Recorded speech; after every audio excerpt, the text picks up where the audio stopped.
Je m'appelle Guillaume Ebelman, je suis investisseur immobilier professionnel et au fil des années, j'ai dépensé des centaines de milliers d'euros en rénovation énergétique pour faire passer des logements de G jusqu'à B. J'ai évidemment appris énormément de choses de toutes ces expériences et des choses parfois assez croustillantes, des bons et des mauvais choix. Et ce que je vous propose, c'est une série de vidéos, dont celle-ci fait partie, dans lequel je décortique chacun des aspects du DPE pour en présenter les éléments sur lesquels vous avez la capacité d'avoir un impact fort en dépensant le moins possible. Mon objectif avec chacune de ces vidéos, c'est vraiment ça, c'est de vous donner les clés de compréhension sur qu'est-ce qui joue sur le DPE et qu'est-ce qui a un impact minimal pour que vous puissiez faire les investissements les plus pertinents et éviter de perdre énormément d'argent pour rien, comme ça a pu m'arriver à moi et à mes collègues parfois parce qu'on méconnaissait les rouages qui se cachaient derrière le calcul du DPE. Pour l'amélioration de vos DPE, je vous propose de commencer par le sujet de l'isolation.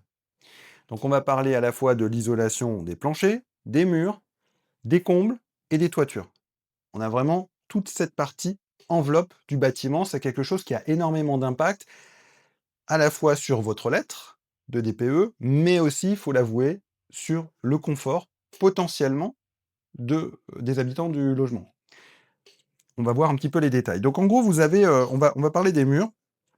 D'abord, les murs extérieurs, donc qui donnent sur vraiment dehors ou sur un local non chauffé. Un local non chauffé, c'est quoi? C'est par exemple une cage d'escalier. Ça peut être, une cage d'ascenseur aussi. Voilà, tous ces espaces qui sont intermédiaires, qui peuvent être à l'intérieur du bâti, mais qui n'ont pas de mode de chauffe.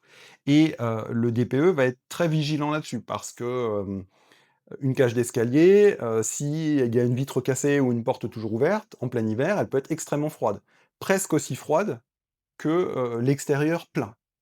Donc c'est quelque chose sur lequel il faudra être vigilant et vous verrez, il y aura toujours, une case dans tous vos DPE, un endroit, une zone qui est dédiée à ça, qui est dédiée à local donnant ou mur donnant sur un local non chauffé. Il faudra essayer d'être vigilant si vous faites de la rénovation lourde, de ne pas oublier d'isoler ce mur-là parce qu'il a un impact très, très fort derrière. Parce que si vous faites une super isolation des murs périphériques, mais que vous oubliez donc, pour un coût, significatif et que vous oubliez ce mur-là, ben, vous allez perdre une grande partie de l'effort, alors pas tout, hein, bien sûr, mais une grande partie de l'effort qui a été fait sur le mur extérieur. Donc ce serait dommage. Souvent, ça coûte pas grand-chose. On va être, je sais pas si c'est une cloison, un couloir intérieur ou bien une cage d'escalier, vous allez avoir quelques mètres linéaires. Vous doublez ça avec, par exemple, de la laine de verre en 100, donc en 10 centimètres, avec un placo dessus. Ce sera pas très cher. Et par contre, l'impact, il va être important. Accessoirement, ça fait aussi, potentiellement une barrière phonique par rapport à cet espace commun. Si vous avez un escalier qui grince en bois, ou si vous avez tout simplement du passage parce que, par exemple, dans l'immeuble, il y a de la location courte durée touristique et que vous avez des gens qui débarquent avec les valises à 2 heures du matin, bah, c'est bien, parfois de pouvoir isoler ça aussi, d'un point de vue phonique. Voilà. Donc l'isolation, par contre, des murs périphériques, ça, c'est quelque chose qui est assez important et vous avez 2 grandes philosophies. Soit vous isolez par l'extérieur, et donc finalement, on va créer une espèce de coquille étanche autour du bâtiment. Soit vous allez isoler par l'intérieur, et donc vous gardez les murs qui donnent sur dehors. Par contre, à l'intérieur, vous allez rajouter de l'isolation et puis souvent du placo, pour pouvoir après habiller correctement les choses. Les coûts sont pas les mêmes. L'isolation par l'extérieur a tendance à être relativement plus cher que l'isolation par l'intérieur. Je modère un peu mon propos parce que l'isolation par l'intérieur, en tant que telle, elle est pas chère. Par contre, juste l'isolant et le placo. Par contre, il faut pas oublier que, si vous avez une installation existante et que vous voulez isoler donc les murs périphériques, il va peut-être falloir déplacer une cuisine, il va peut-être falloir déplacer une salle de bain, des toilettes, des pièces un petit peu compliquées, et je parle même pas des cas où vous aurez des boiseries, par exemple, et vous avez pas forcément envie de casser les boiseries à l'intérieur pour mettre une couche d'isolant et réinstaller d'autres boiseries par-dessus. En plus, sur les petites surfaces, vous allez vite perdre quelques mètres carrés. Donc on peut se dire que c'est pas forcément très important sur une maison. Par contre, sur un appartement de 25 mètres carrés, donc un petit studio, bah, vous allez tout de suite perdre 2 à 3 mètres carrés. Et bon, bah là, ça commence à se ressentir assez vite, quoi. Voilà. Donc si la coquille d'appartement est vide, j'ai envie de dire, l'isolation par l'intérieur, ça peut être pas mal. Par contre, si elle est déjà remplie et que vous avez pas envie de tout casser, peut-être que c'est mieux de réfléchir avec une isolation à l'extérieur. L'isolation à l'extérieur, elle a un autre avantage, c'est qu'elle va couper les ponts thermiques. Parce que dans votre structure de bâtiment, vous allez, alors ça dépend du type constructif, hein, mais vous allez systématiquement quand même avoir, des paliers. Et donc, le palier, il va être soit en bois, avec des poutres qui donnent plus ou moins sur l'extérieur. Alors, il peut y avoir du crépi devant, mais globalement des poutres de structure. Soit vous allez avoir du béton de structure, soit vous allez avoir de la brique qui est bloquée dans des poutres métalliques, dans des IPN, soit vous allez avoir directement une structure métallique. Et dans tous les cas, vos dalles, donc les différents sols de vos différents étages, vont en fait être en contact avec l'extérieur. Et ça veut dire que souvent, bah, l'air froid de dehors va passer par là et va s'introduire à l'intérieur du logement par rayonnement, après, derrière, en passant par là. Et c'est d'autant plus vrai si votre structure, par exemple, elle est en métal, parce que ce sera très conducteur de froid. Et globalement, de toute façon, ces choses-là, tous les sols de tous les types, hein, à part la brique peut-être, mais comme la brique, souvent, elle est enchâssée dans le métal, donc on va avoir des histoires de ponts thermiques autour des fenêtres aussi, il peut y en avoir. Et ça, c'est quelque chose qui, pareil, va être noté dans le DPE. Et est-ce que ça a vraiment un impact sur votre consommation énergétique? Honnêtement, j'ai pas pu l'observer. On peut imaginer techniquement que ce soit le cas. Par contre, je suis pas sûr que ça change complètement le confort intérieur quand même, hein, contrairement à un changement de fenêtre, par exemple. Mais donc le fait d'isoler par l'extérieur vous permettra finalement de faire une coquille étanche et que l'air froid ne soit plus en contact avec ces éléments constructifs, donc de vos différents niveaux, de vos différents paliers, qui vont, transmettre le froid. Donc c'est plus intéressant en vrai de faire une isolation extérieure. Sauf que, il y a 2 choses. La première, c'est que c'est, quand même relativement souvent interdit par la commune. Pourquoi? Parce que ça peut être des problématiques, liées à la conservation du patrimoine. Donc si vous êtes en zone classée, à proximité d'un monument historique par exemple, et bah, l'architecte des bâtiments de France aura son mot à dire. Et dans certains cas, il va l'accepter, dans d'autres cas, il va pas l'accepter. Ce qu'il faut savoir aussi sur l'architecte des bâtiments de France, c'est que lui, il va appliquer, des règles qui dépendent vraiment de sa perception de la conservation du patrimoine. Donc évidemment, il y a des textes législatifs là-dessus, mais c'est lui, en tant qu'expert du sujet, qui va dire j'autorise ou j'autorise pas, et de manière parfois relativement arbitraire. Parfois, il va autoriser l'isolation par l'extérieur, mais il va simplement préconiser des couleurs d'enduit. Bon, ça, ou de reconstituer des décors extérieurs, autour des fenêtres par exemple. Bon, ça, à la limite, c'est très bien. Mais dans d'autres cas, il va juste complètement l'interdire. Si vous êtes dans une zone un centre-ville de type médiéval, par exemple, il est évident qu'il va l'interdire. Et j'ai envie de dire que souvent, il va vous rendre un service, parce que les murs anciens, comme je le disais dans mon introduction, sont respirants, qu'ils soient en pierre, qu'ils soient en torchis, etc. Et si vous commencez à mettre une surface étanche au-dessus, vers l'extérieur, bah, ça va créer des problèmes. Je vais y revenir après. Donc, il peut y avoir des sujets donc de conservation du patrimoine. Ensuite, il y a des communes qui vont tout simplement refuser ce genre d'isolation pour toutes sortes de raisons, d'harmonisation du patrimoine, par exemple, même sans que ce soit classé. Vous allez aussi avoir des cas où votre bien, il est vraiment sur la rue, donc en bordure de trottoir. En fait, on va vous l'interdire parce que finalement, votre isolation extérieure, si elle fait 20 ou 30 centimètres, elle va venir empiéter par-dessus la voie publique. Donc dans certains cas, on va vous l'autoriser, sauf sur la partie très, très basse, du bâtiment, celle qui est en contact avec le trottoir ou la rue. Et dans d'autres cas, bah, on va voilà, donc c'est vraiment du cas par cas. Et donc pour ça, de toute façon, avant de lancer, même la réflexion sur est-ce que je dois faire une isolation extérieure ou pas, je vous incite à regarder le PLU, donc le plan local d'urbanisme de votre commune, et regarder dans la zone où vous vous trouvez si ce genre de choses est accepté ou pas. Et ce que vous pouvez faire aussi, c'est faire une demande auprès du service urbanisme de votre commune.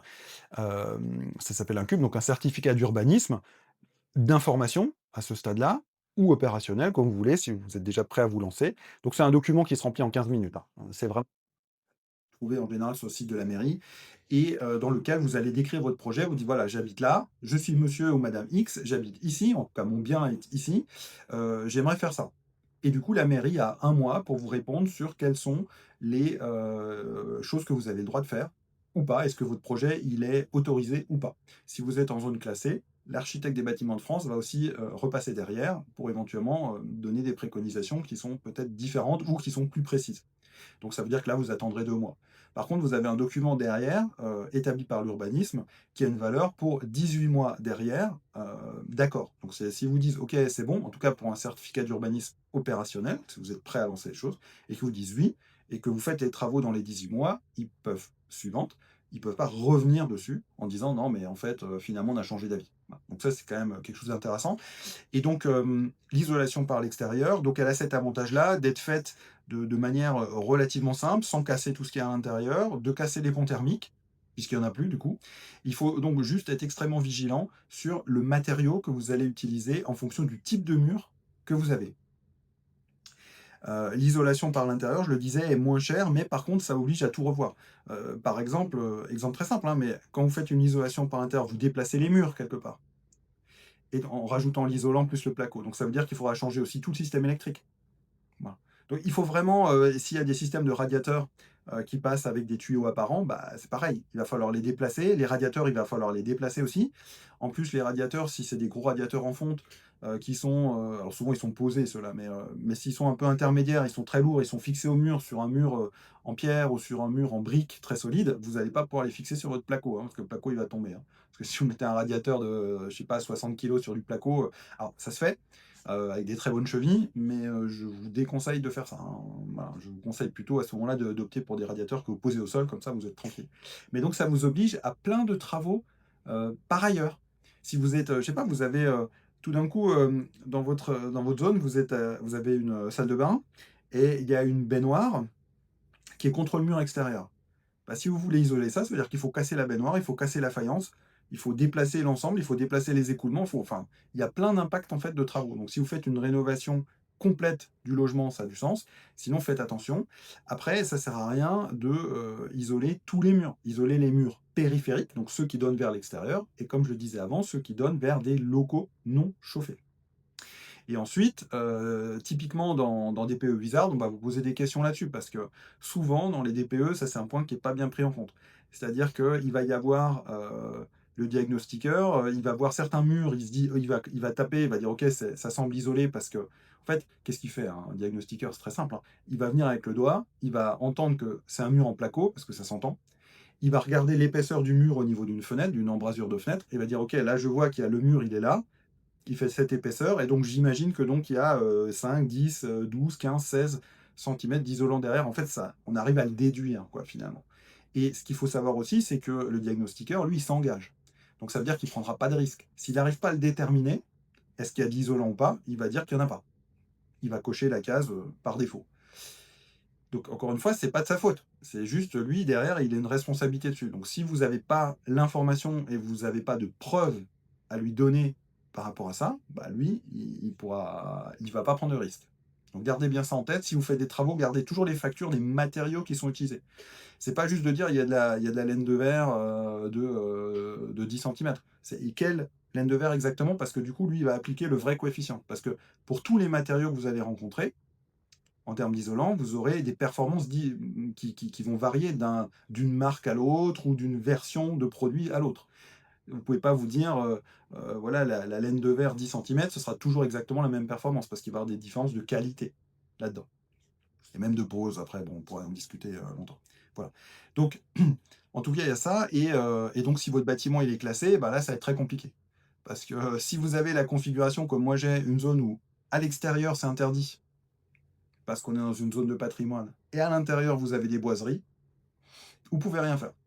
Vous pouvez rien faire parce que vous n'allez pas casser les boiseries, vous n'allez pas tout remettre en, et puis des radiateurs, etc. Vous n'allez pas, enfin, c'est des travaux pharaoniques qui cassent complètement l'intérêt du bien.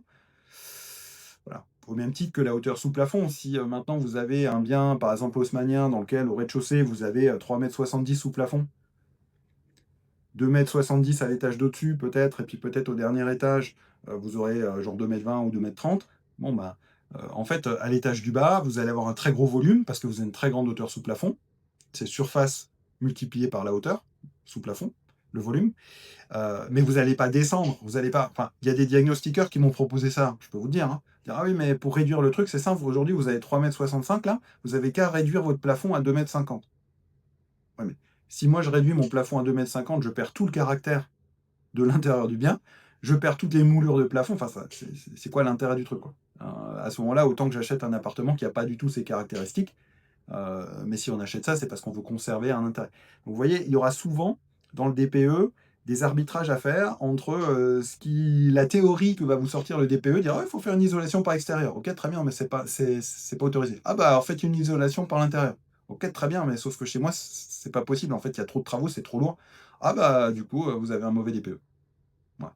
Donc, et là, on a vraiment l'exemple aussi de ce qu'on va retrouver justement sur les, euh, les constructions anciennes, donc comme je disais, avec notamment les murs en pierre ou les murs en torchis.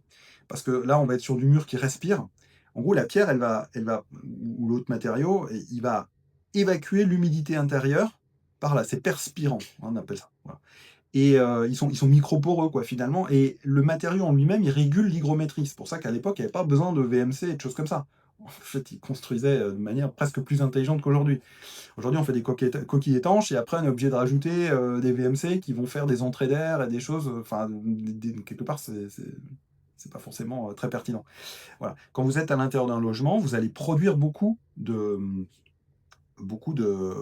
tout simplement par votre respiration, par la parole, par votre corps, etc., beaucoup d'humidité. Et donc, quand les murs, ils sont respirants, si vous mettez trop d'isolant entre, ben, ils perdent cette fonction. Et donc, ça veut dire qu'il y a de l'humidité qui reste à l'intérieur. Alors, soit elle est bloquée entre l'isolant et le mur, soit elle est bloquée entre le mur et l'isolant extérieur, si vous n'avez pas fait le bon choix de matériaux, d'isolation. Mais ça, c'est une catastrophe parce que vous allez avoir de l'eau qui va condenser, qui va couler, ça peut faire des moisissures, ça peut détruire des murs, hein, ça peut être extrêmement coûteux derrière en termes de conséquences. Donc si vous avez des murs anciens, faites attention à ce que vous utilisez. Vous pouvez utiliser de la laine de roche, laine de verre, fibre de bois, ouate de cellulose, alors ça c'est le top, hein, fibre de bois c'est incroyablement bien, ouate de cellulose aussi, dans certains cas c'est vraiment très très bien. Euh, Utilisez pas de la ouate de cellulose projetée par contre pour vos murs parce que vous n'arriverez jamais à garantir qu'il y a exactement une bonne dispersion. Utilisez la version qui est en rouleau, quoi, hein, c'est mieux. Ensuite, bien sûr, il y a le liège, il y a le chanvre, mais par contre, en termes de coût, ça devient un peu n'importe quoi. Donc, si c'est votre résidence principale et que vous avez vraiment envie d'être dans une démarche écologique, faites-le.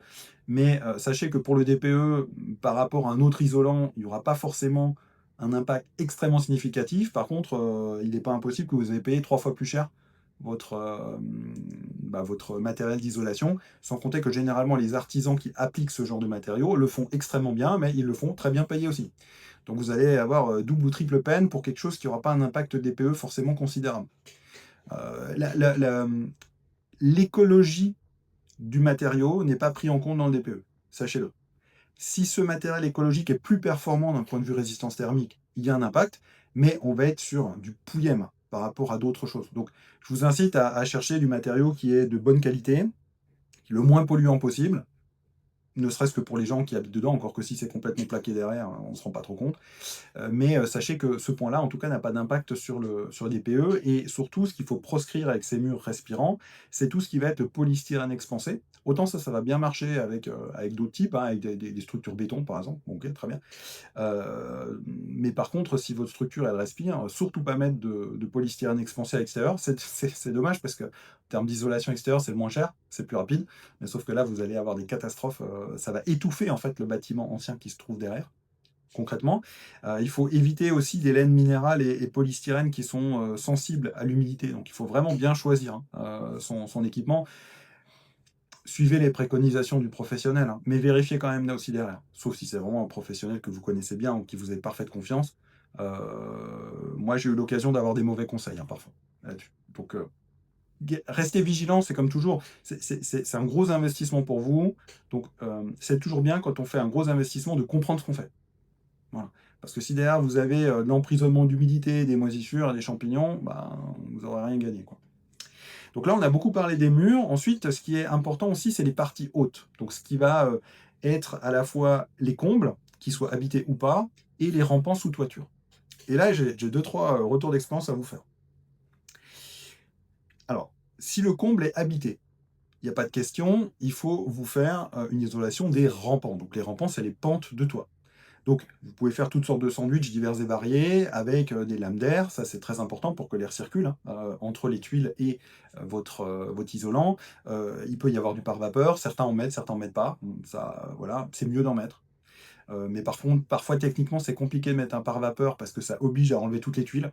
Donc, d'étuiler un toit juste pour ça, bon, certains y mettent entre les poutres et les solives. Bon, il y a toutes sortes de manières de fonctionner. Il faut voir ça avec l'artisan, ce qu'il vous propose de faire. C'est toujours mieux d'en avoir si vous avez la possibilité pour un coût raisonnable. Ensuite, donc, vous avez l'isolant. Et là, par contre, il ne faut pas lésiner dessus. Ça, c'est un impact très fort sur le DPE et c'est un impact extrêmement fort sur le confort de vie. Surtout donc s'il est habité. Hein, le comble. J'insiste là-dessus, s'il est habité. Parce que s'il n'est pas habité, il faut faire autre chose. Donc s'il est habité, il faut donc faire ça. Et je vous conseille de mettre 30 cm d'isolant. Donc c'est-à-dire 20 cm plus 10 en croisé. Parce que sinon, si vous mettez tout votre isolant, enfin une seule couche d'isolant toujours dans ce sens-là, bah, en fait, entre les isolants, bah, il y aura un peu d'air potentiellement qui passe. Donc en fait, ce qu'on fait, c'est qu'on en met plein comme ça, et puis après on en remet comme ça, donc ce qui fait qu'on croise finalement, et ça permet d'avoir une couverture qui est vraiment bonne de tout ce qui, de l'intégralité de la surface et d'éviter d'avoir des zones de froid qui passent. Donc là, ça vous permet d'avoir, normalement, si vous mettez 30 cm d'un matériau correct, un R de entre 7,5 et 8 en général, et ce qui est excellent. Et là, vous allez même au-delà de la norme RT 2020, mais ça a du sens. Ça a du sens parce que si vous isolez, de toute façon, que vous mettiez 20 cm ou 30 cm, ça ne vous coûtera pas tellement plus.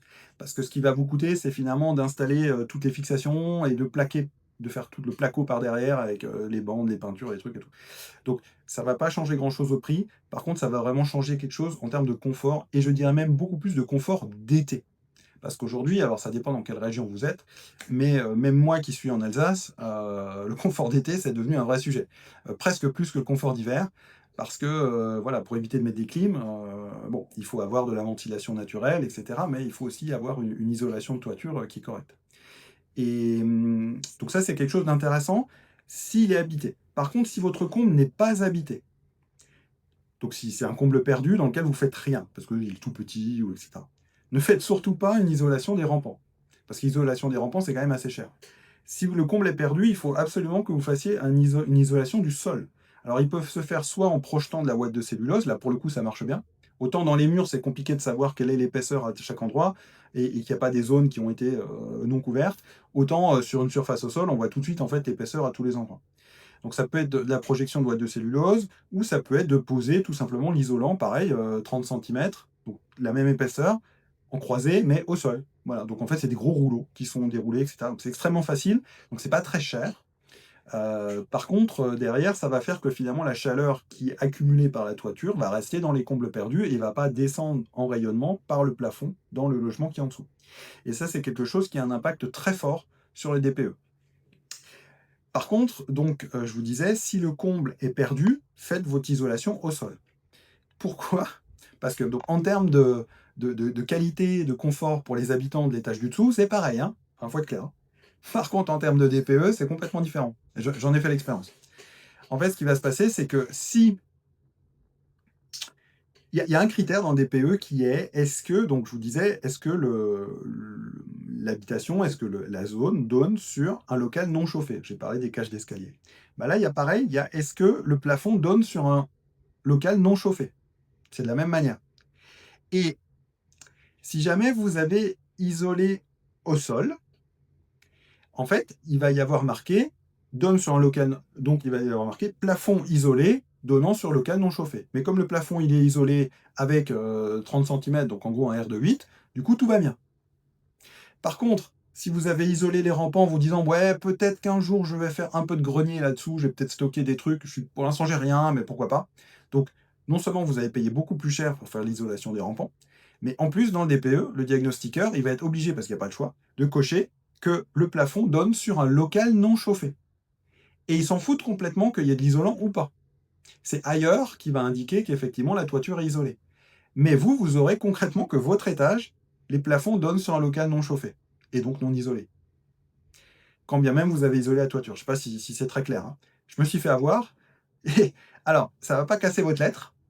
Par contre, ça veut dire que sur la première page de votre DPE, vous allez avoir un magnifique logo rouge qui s'affiche avec confort d'été insuffisant. juste pour ça.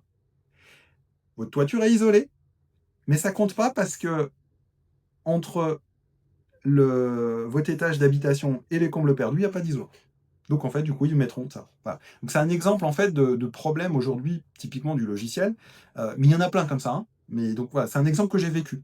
Un autre point aussi que j'ai vécu, c'est que sur le même sujet, si vous avez, en général, quand on est dans des combles, la toiture va avoir une certaine pente. Alors ça dépend des régions, hein. Il y a des régions, on est plutôt à 45 degrés, il y a des régions, on est plutôt à 30, il y a des régions, on est même encore plus bas, sur du 15-20.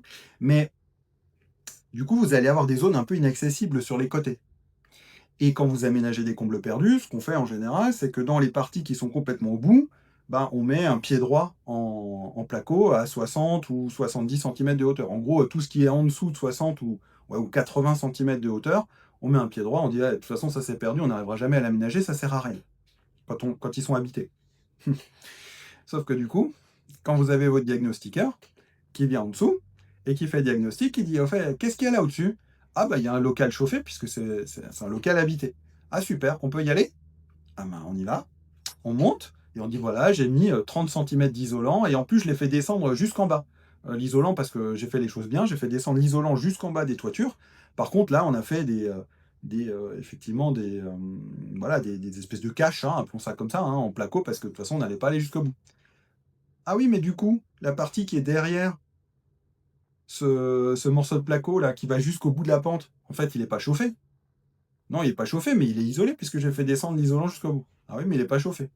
Et donc en fait, il va calculer la surface du logement, il va calculer la surface du logement sous rampant, il va calculer la surface de l'étage en dessous, et il va appliquer tout simplement une soustraction pour calculer finalement quelle est la part de toiture qui est non exploitée, non chauffée. Donc si vous êtes une toiture à 45 degrés, bah, ça va relativement bien. Par contre, si vous êtes une toiture à 30 ou à 20 degrés, ça peut être potentiellement beaucoup de mètres carrés. Et après, bah, dans son diagnostic, il va dire, eh ben, il y a tant et tant de mètres carrés de plafond qui donnent sur un local chauffé, et il y a tant ou tant de mètres carrés de plafond qui donnent sur un local non chauffé. Et vous savez quoi? Vous allez avoir le méga logo super formidable de confort d'été insuffisant. La règle normalement, en termes de complétion des diagnostics, c'est de considérer que s'il y a au moins 50% de la surface du plafond qui donne sur un local chauffé, normalement, il est obligé de plus ou moins l'incorporer. Mais moi, j'ai déjà eu le cas de diagnostiqueur qui avait une vision beaucoup plus mathématique des choses et beaucoup plus précise. Et donc, je me suis tapé ça. C'est un appartement, pour donner un ordre d'idée, qui fait 45 mètres carrés au sol. Et il a calculé qu'il y avait 2 mètres carrés non chauffés, parce qu'en Alsace, on est sur les toitures à 45 degrés. Donc, il y avait 2 mètres carrés sur les 45 de plafond qui donnaient sur un local non chauffé, isolé, hein, 30 cm d'isolant. Donc R2-8, hein, mais non chauffé. Oui, parce que c'est au bout, là, c'est pas exploité, c'est pas exploitable, en fait, en termes d'habitat. Et ben du coup, il m'a mis le logo formidable. Voilà. Donc, bien sûr, vous pouvez discuter, mais lui, il dira, bah moi, c'est opposable, hein, donc je vais pas prendre de risque. Donc bon, dans ces cas-là, je vous conseille quand même de noter toutes ces choses-là, de discuter avec lui, de connaître, de lui demander d'expliquer les règles, et de faire revenir un autre diagnostiqueur, repayer 250 balles, et puis juste corriger ces choses-là. Alors en toute transparence, comment moi j'ai fait? J'ai fait revenir un diagnostiqueur, et il se trouve que quand il est revenu, bah, j'avais quelqu'un qui habitait le logement, donc il était inaccessible, la personne n'était pas là, la porte était fermée. Donc du coup, bah, en fait, il m'a demandé est-ce qu'il y a quelqu'un qui habite au-dessus? J'ai dit oui. Est-ce que c'est isolé? Oui. Bon bah du coup, il a enlevé l'élément. Vous voyez à quoi ça tient parfois? Alors, encore une fois, ça n'a pas changé la lettre du logement. Par contre, en termes de perception, si vous cherchez à louer ou à vendre, la personne qui voit le diagnostic dans lequel il y a marqué confort d'été insuffisant, mettez-vous à sa place, hein, 2 secondes, hein. Est-ce que vous iriez? Ben, je ne suis pas hyper sûr. Donc, des fois, il y a des petites choses comme ça, hein, je vous passe plein d'astuces. Ça, c'est que du vécu, hein. C'est vraiment du vécu. Et c'est des choses sur lesquelles il faut être vigilant. Ensuite, donc, dans l'isolation d'enveloppe, on a l'isolation des planchers. Alors, autant c'est intéressant d'isoler phoniquement les planchers entre les étages, c'est toujours bien. Alors, surtout si c'est du plancher en bois, ça donnera jamais des miracles, hein. On entendra toujours les gens qui se déplacent, pareil sur du béton. Par contre, si vous refaites complètement les plafonds, ça vaut le coup d'insérer 5 à 8 cm d'isolant hyper dense, phonique. C'est toujours voilà, du bruit en moins qui descend quand il y a quelqu'un qui marche au-dessus. Par contre, dans les diagnostics, on va souvent vous préconiser, si vous avez une cave ou si vous avez un vide sanitaire en dessous de votre étage, quoi, donc vous êtes en rez-de-chaussée et puis vous avez, enfin, en premier, voilà, et vous avez ce genre de local non chauffé, toujours, en dessous de chez vous, souvent le DPE va vous préconiser de faire une isolation de la cave, enfin du plafond de la cave. Bon, alors, sachez que ça a quand même un certain coût. Pour une cave de 90 mètres carrés, ça va vous coûter globalement 3 500 euros. Bon, voilà. Alors c'est très vite fait, parce que c'est du projeté. Alors il y a des techniques où c'est accroché, donc c'est des plaques qui sont accrochées, puis il y a d'autres techniques où c'est projeté, c'est une espèce de mousse. Bon, les deux ont leurs avantages et leurs inconvénients, hein. La plaque, bah, il va falloir découper les zones autour des tuyaux. Bon, la mousse, bah, ils vont prendre tous les tuyaux dedans et puis ils seront inaccessibles. Donc, l'un dans l'autre. Par contre, ce qui est important à retenir, c'est que ça a extrêmement peu d'impact derrière ce vote DPE. Donc, autant il y aura une case qui vous dit, qui vous préconise de le faire, autant sachez que si vous le faites, vous n'avez pas gagné de lettres, hein. Vous avez gagné un pouillème de consommation sur le rez-de-chaussée. Donc, ça, c'est typiquement une préconisation, en tout cas de mon expérience, qui a jamais servi à quoi que ce soit. Maintenant, si vous êtes sur une configuration où on n'est pas sur une cave, mais on est sur un porte-à-faux. C'est-à-dire, si par exemple, il y a des grands piliers, vous avez un logement au premier étage et en dessous, il y a des commerces, mais devant, il y a une grande avancée où vous avez, voilà, votre bâtiment, simplement, il avance sur le vide et qu'en dessous, il n'y a rien, c'est vraiment le vide, c'est dehors. Là, par contre, ça vaut le coup de faire une isolation du plancher bas, donc par en dessous, parce que sinon vous allez avoir un pont thermique considérable avec le vent qui circule sous votre logement, et là par contre ça va faire beaucoup de froid qui va passer par la dalle. Par contre, si on parle d'un vide sanitaire, alors pas complètement fermé, mais qui est quand même globalement relativement clos, ou d'une cave, ou d'un garage, bon voilà. Après, ce qui peut être intéressant, c'est si c'est un garage, de peut-être isoler la porte de garage. Voilà, ça peut être une autre manière de faire aussi. Mais donc, il faut faire attention à tout ça, et donc attention quand même à ces caves et garages, parce que souvent elles sont très très mal évaluées. Ça sert à rien non plus de mettre un isolant mince 2 à 3 centimètres, hein. Il y a plein de gens qui font ça, ça sert juste à rien. Vous perdez votre temps. Parce qu'en termes de DPE, ça amène à peu près rien, parce que ça va être un R, donc le fameux coefficient qui va s'ajouter à votre dalle, mais de presque rien. Et puis, d'un point de vue confort, concrètement, vous allez rien sentir, hein. Voilà. C'est juste pour dire j'ai fait quelque chose, mais concrètement, c'est un peu de l'argent dépensé à tort et à travers. Bon, après, vous faites ce que vous voulez, mais je vous conseille pas de le faire. Donc ça, c'est pas un point. Donc ce qui est important, c'est les murs extérieurs. Oui, c'est bien, surtout si vous avez la possibilité de le faire correctement, une isolation par l'extérieur. Si vous êtes à l'intérieur, isolation intérieure, c'est bien, mais uniquement sur les murs périphériques ou qui donnent sur un local non chauffé, et dans la mesure où ça va pas tout casser ce qu'il y a à l'intérieur, si vous n'avez pas prévu de tout casser, bien évidemment. La partie sur les combles, et donc faites bien attention, si le local est pas habité, il faut absolument isoler le plancher et pas les rampants, sinon vous allez tout perdre, tout l'argent que vous aurez mis dans l'isolation, vous le perdez dans le DPE, parce que le DPE ne prendra pas en compte. Donc c'est quand même extrêmement dommage, ou presque pas en compte. Voilà. En tout cas, pas dans la manière dont il serait souhaitable qu'ils le prennent. Et donc, si vous détectez quelque chose, par exemple, vous vous rendez compte qu'il y a un des murs qui a été mis non isolé alors qu'il est isolé, ben, c'est vrai que ça, c'est quelque chose qui serait très important de contacter le diagnostiqueur pour qu'il repasse avec les informations et les preuves, hein, toujours, du matériau qui est mis, ou qui est visible, parce que peut-être vous avez cassé quelque chose, et donc du coup, il est visible, et donc on peut voir la référence du produit, hein. Typiquement sur les isolants, hein, il n'y en a pas tous, mais sur certains isolants, il va y avoir un papier ou un pare-vapeur ou quelque chose comme ça, et donc vous allez pouvoir voir en fait la référence du produit. Donc ça permet aussi de savoir peut-être quelle était la qualité de ce produit qui a été posé à l'époque. Et donc si jamais vous avez ce genre de doute et que vous détectez ce genre de choses-là, il ne faut pas hésiter à faire refaire le diagnostic, quitte à le faire corriger le cas échéant, voire à le faire refaire après. J'ai un ami investisseur qui me disait récemment que lui, systématiquement, quand il rachète un bien, il fait au démarrage, avant de faire les travaux, il fait refaire un diagnostic, tout de suite, un deuxième. Et il est à côté, etc. Alors il y a toute son expérience accumulée qui fait qu'il arrivera à orienter, et souvent il gagne une ou deux lettres sans rien faire. Simplement parce qu'il aura une vision plus fine et il va être à côté du diagnostiqueur. Je vous incite aussi à rester à côté de lui. Déjà parce qu'ils sont sympas, et puis parce qu'ils aiment bien avoir un peu de compagnie, et puis parce que comme ça, vous pouvez répondre à toutes ces questions au moment où il se les pose. Parce que sinon, il va retenir quelques questions, mais pas forcément, peut-être 3 ou 5, et peut-être pas les 20 qu'il aurait eu envie de vous poser. Et ça veut dire que derrière, il y a plein de choses qui vont être cochées par défaut. Valeurs par défaut, hein, j'entends. Et ça, c'est très mauvais pour vous. Les valeurs par défaut, c'est jamais une bonne idée.